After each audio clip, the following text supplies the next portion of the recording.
사랑합니다. 축복합니다. 오늘은 2022년 2월 8일입니다. 화요일이죠. 오늘 또 주님이 주신 은혜와 평강이 넘치시기를 간절히 소망하면서 찬양 하나님 앞에 올려드립니다. 찬송가 325장 예수가 함께 계시니 함께 찬양합니다.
고린도전서 2장 6절 말씀입니다.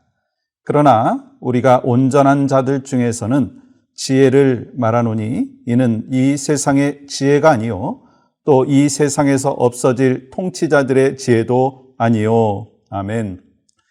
제가 몇 년 전에 목포에 가서 여러 교회를 말씀으로 섬길 기회가 있었습니다.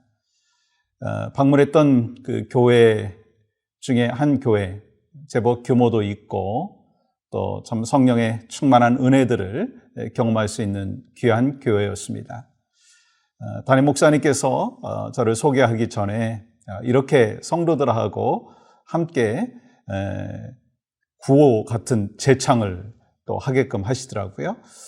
여러분 한번 들어보십시오. 하나님께서 함께 하시니 자녀들이 잘 될 것입니다. 하나님께서 함께 하시니 우리 가정이 잘 될 것입니다. 하나님이 함께 하시니 우리나라가 잘 될 것입니다. 하나님께서 축복하시면 형통할 줄 믿습니다. 저는 그 말씀을 딱 들으면서 와, 참 감동적이다라고 하는 생각도 있었지만 좀 기복적인 것이 아닌가라고 하는 그런 생각도 잠깐 들었었습니다. 그런데 하나님께서 함께 하시면 여러분 우리에게 하나님의 복을 날마다 더해 주시고 하나님이 함께 하여 주시면 불가능한 것이 없다는 것이 바로 우리의 믿음의 신앙의 고백이고 그것 또한 사실입니다. 아멘이시죠? 그러면서 저한테 깨닫게 해주시는 은혜가 있더라고요. 신앙생활은 복잡하게 하는 것이 아니라 단순한 것이다. 하나님께서 말씀하시면 순수하고 단순하게 받아들이고 순종하는 것이다. 그게 믿음 생활이다 라고 하는 생각을 다시 한번 할 수 있는 귀한 계기가 되었었습니다. 사도행전 17장의 말씀에 보면 사도 바울이 아덴에 있는 그 시민들에게 자신이 아는 모든 지식을 총망라해가지고 명설교를 했던 장면이 나옵니다. 여러분, 이 사도 바울이 어떤 사람이죠? 로마 시민권을 갖고 있었고 헬라 문화와 철학에 능통했었고 가말리알 문화생으로서 학식이 아주 풍성했습니다. 수사학과 철학과 모든 부분에 있어서 넘버 2라고 하면은 아까울 정도로 정말 넘버원의 모습이 있었습니다. 그러면 당시 아덴은 어떤 곳이었죠? 헬라 철학이 꽃피운 아주 중심지였습니다. 그래서 수많은 철학자들이 있었습니다. 그래서 이 사도 바울은 내가 가지고 있는 학식과 능력으로 이 복음을 가장 잘 설명할 수 있는 곳이다. 그렇게 생각을 했었죠. 그러나 이 사도 바울이 명설교를 했는데도 그날 결신한 사람은 아무도 없었습니다. 어떻게 그 모든 지식과 학식을 총망라해서 명설교를 했는데 이렇게 참담한 결과를 하나님께서 주셨느냐라고 하는 거예요. 이를 통해서 하나님께서 주시는 영적인 레슨이 있다라고 하는 것입니다.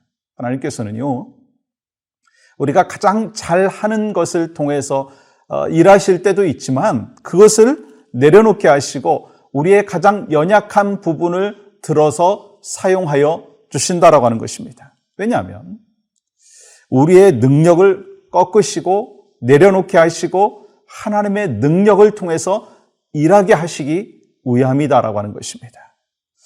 이 아덴에서 이 사도 바울이 실망했잖아요.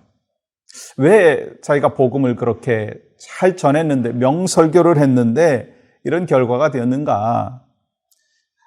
그러면서 깨달은 것이 있습니다. 이 복음은 내 지식이나 논리나 달변으로 하는 것이 아니다라고 하는 것을 깨달았다는 거예요. 그렇기 때문에 사도 바울은 아덴을 떠나서 고린도에 왔을 때는 어떤 심정이 있었는가? 고린도전서 2장 3절은 이렇게 말하고 있죠. 내가 너희 가운데 거할 때 약하고 두려워하고 심히 떨었노라. 그리고 이 4절, 5절에서는요, 이 바울이 아덴에서 경험한 것을 반면교사 삼아가지고 지식이나 논리로 복음을 전하지 않겠다라고 고백하는 것을 보게 되죠. 보세요. 내 말과 내 전도함이 설득력 있는 지혜의 말로 하지 아니하고 다만 성령의 나타나심과 능력으로 하여 너희 믿음이 사람의 지혜에 있지 아니하고 다만 하나님의 능력에 있게 하려 하였노라. 사도 바울은 자신의 능력이나 지식이 아니라 하나님의 능력이 나타나는 그 복음을 전하겠다라고 하는 거예요. 즉 복음을 순수하고 단순하게 전하겠다라고 하는 것입니다. 그래서 사도 바울은 이 복음을 전하면서 이렇게 고백을 하고 있는 것을 보게 되죠. 여러분 6절 보십시오. 그러나 우리가 온전한 자들 중에서는 지혜를 말하노니 이는 이 세상의 지혜가 아니요 또 이 세상에서 없어질 통치자들의 지혜도 아니요. 여러분 세상의 지혜가 뭐죠? 이 세상이 인정하는 지혜입니다. 공부 잘하고 지식이 많고 정치 잘하고 돈 잘 벌고 그러면 성공하고 인정해 준다라고 하는 그것이 바로 지혜롭다고 이야기하는 것이죠. 그러면 하나님의 지혜가 무엇인가? 하나님께서 인정하시는 지혜입니다. 그것은 하나님의 말씀을 통해서 깨닫게 하여 주시고 또한 기도를 통해서 하나님께서 우리에게 갈 바를 알게 해 주시는 그 인도하심을 따라가는 삶의 모습이 바로 지혜로운 삶의 모습이다라고 하는 것입니다. 그러니까 우리는 이 세상에서 인정받기보다는 하나님께 인정받기 위하여 오늘 또 살아가야 되는 것이고 복음을 전할 때는 내 지식과 내 경험과 내 노하우가 아니라 그것을 내려놓고 성령의 도우심을 구해야 되고 성령님의 역사하심을 체험하며 복음을 전하였을 때 성령께서 일하여 주시고 그 일하여 주심 속에서 열매가 나타난다라고 하는 것입니다. 그것이 바로 복음의 진리이고 복음의 내용이고 복음을 또 그렇게 단순화하고 또 순수하게 전했을 때 성령의 일하심을 우리는 경험하게 된다는 것입니다. 우리가 잃어버린 영혼을 구원하는 귀한 사명을 받은 믿음의 백성들입니다. 우리가 어떻게 복음을 증거해야 될까요? 물론 우리가 갖고 있는 지식이 필요하죠. 말씀에 또한 지식이 필요합니다.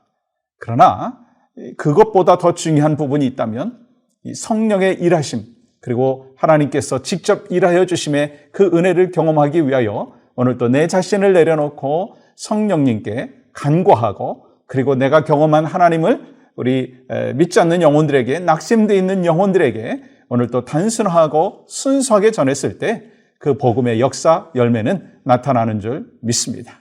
아멘이시죠? 네, 오늘 함께 기도하는 시간을 또 갖도록 하겠습니다. 모든 성도들에게 하나님께서 공급하시는 기쁨과 감사가 회복되어지고 넘치게 하여 주시옵소서. 또한 육신의 고통을 겪고 있는 우리 환우들이 있습니다. 치유와 회복의 은혜를 허락하시고 가족들에게 주님께서 주시는 소망이 넘치게 하소서. 여러분, 이 기도의 제목 오늘 또 기억하시고 또 귀한 중보기도의 하루가 되기를 간절히 소망합니다. 하나님 감사합니다. 오늘 또 복된 거룩한 날을 주셨습니다. 마음과 뜻을 다하여 또한 복음을 증거하는 믿음의 백성으로 단순하고 또 순수하게 우리의 삶을 성령의 인도하심 속에서 전하게 하시고 또 나누게 하시고 이를 통해서 하나님 앞에 영광이 되는 우리 복된 삶이 되게 하시고 특별히 오늘 또 환우들을 주님께서 찾아가 주셔서 그의 가족들을 또한 붙잡아 주셔서 힘들고 어려운 인생의 터널 속에서도 참된 소망 되신 예수 그리스도 안에서 십자가의 능력 안에서 승리하며 살아갈 수 있도록 은혜를 베풀어 주시옵소서. 예수님의 이름으로 기도하옵나이다. 아멘.